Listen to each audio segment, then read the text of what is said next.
आज ये जगह खामोश है, टूटी हुई दीवारें, धूप में तपती ईंटें और हवा की हल्की आवाज। लेकिन कभी यहीं से ज्ञान की ऐसी रोशनी उठती थी जो चीन, तिब्बत, कोरिया और श्रीलंका तक फैलती थी।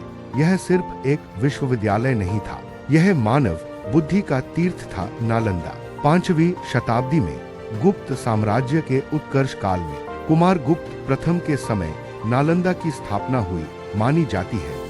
बिहार की धरती पर बना यह विशाल परिसर आने वाले लगभग 700 वर्षों तक शिक्षा का विश्व केंद्र बना रहा। यह विश्व के सबसे प्राचीन पूर्ण आवासीय विश्वविद्यालयों में गिना जाता है। यहाँ हजारों विद्यार्थी रहते, पढ़ते और ज्ञान की साधना करते थे। ऐतिहासिक विवरण विशेषकर चीनी यात्रियों वेनसांग और इत्सिंग के लेखों से पता चलता है कि यहाँ लगभग 10,000 विद्यार्थी और 500 के आसपास आचार्य थे।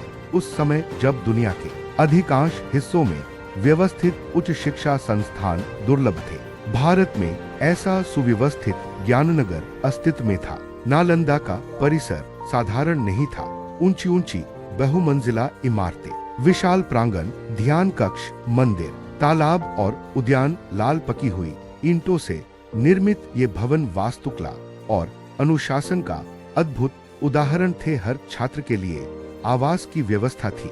यह केवल पढ़ाई का स्थान नहीं बल्कि जीवन का विद्यालय था। यहाँ शिक्षा का उद्देश्य केवल ज्ञान अर्जन नहीं बल्कि चरित्र, तर्क और करुणा का विकास था। नालंदा में प्रवेश पाना अत्यंत कठिन माना जाता था। मुख्य द्वार पर विद्वान भिक्षु बैठते और आने वाले विद्यार्थियों से प्रश्न पूछते। दर्शन, व्याकरण, तर्कशास्त्र या बौद्ध सिद्धांतों पर गहन प्रश्न होते। यदि उत्तर संतोषजनक ना हो तो प्रवेश असंभव। वेनसांग ने लिखा है कि 10 में से केवल 2 या 3 ही प्रवेश पा पाते थे। यह तथ्य दर्शाता है कि यहाँ गुणवत्ता को सर्वोच्च प्राथमिकता दी जाती थी। शिक्षा निःशुल्क थी।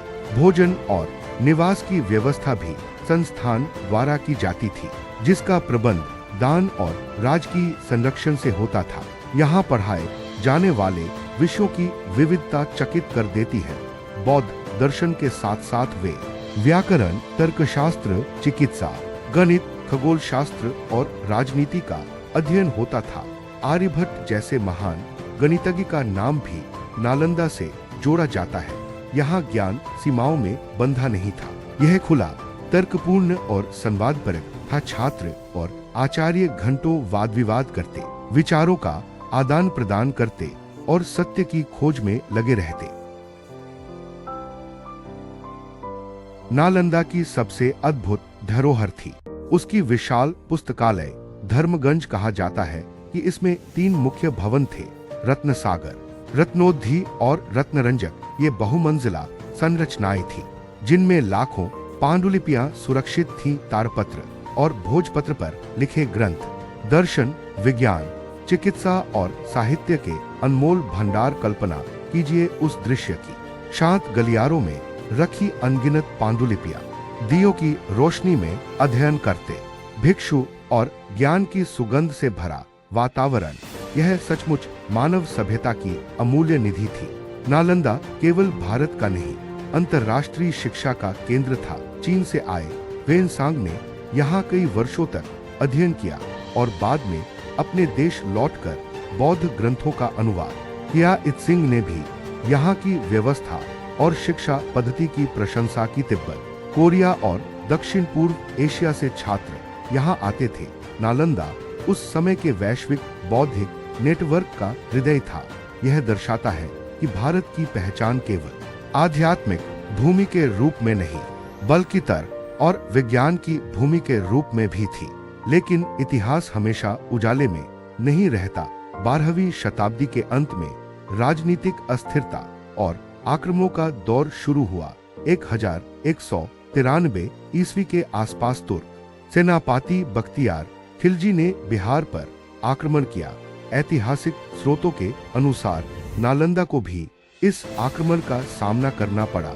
भिक्षुओं की हत्या की गई, भवनों को क्षति पहुंची और पुस्तकालय में आग लगा दी गई। कहा जाता है कि पुस्तकालय में इतनी पांडुलिपियां थी कि आग कई दिनों या महीनों तक सुलगती रही। यद्यपि इस अवधि के सटीक विवरणों पर इतिहासकारों में मतभेद है, परंतु यह निर्विवाद है कि इस आक्रमण ने नालंदा की रीढ़ तोड़ दी।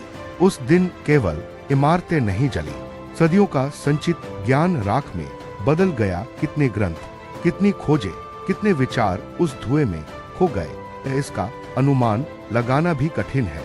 यह मानव इतिहास की उन त्रासद घटनाओं में से एक थी जहां ज्ञान पर प्रहार हुआ। नालंदा धीरे धीरे वीरान हो गया। समय की धूल ने उसे ढंक लिया, पर उसकी स्मृति जीवित रही। आज नालंदा के खंडहर यूनेस्को विश्व धरोहर स्थल के रूप में संरक्षित हैं। उत्खनन में मिले अवशेष उस भव्य अतीत की गवाही देते हैं। लाल ईंटों की दीवारें, स्तूप और कक्ष हमें बताते हैं कि यह भूमि कभी विचारों की राजधानी थी।